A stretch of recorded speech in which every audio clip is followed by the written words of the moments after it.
রাজশাহী বিশ্ববিদ্যালয়ে পুরোপুরি বাতিল করা হবে পোষ্য কোটা, যা বাস্তবায়ন হবে আগামী কয়েকদিনের মধ্যেই। রাতে আন্দোলনকারীদের সঙ্গে সভায় এমন ঘোষণা দিয়েছেন উপাচার্য সালেহ হাসান নকিব।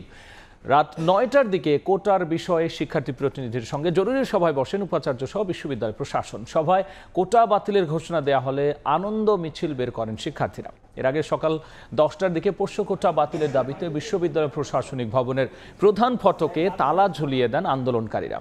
এতে ভেতরে অবরুদ্ধ হয়ে পড়েন দুজন উপ উপাচার্য সহ অন্তত শতাধিক কর্মকর্তা কর্মচারী।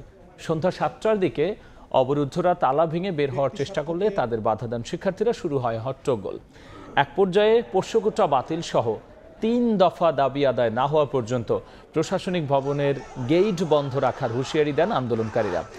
গত বুধবার কোটা 4 থেকে কমিয়ে 1% করার সিদ্ধান্ত নেয় প্রশাসন, কিন্তু কোটা সম্পূর্ণ বাতিল করতে বৃহস্পতিবার সকাল 9টা 50 পর্যন্ত আলটিমেটাম দিয়েছিলেন আন্দোলনকারীরা।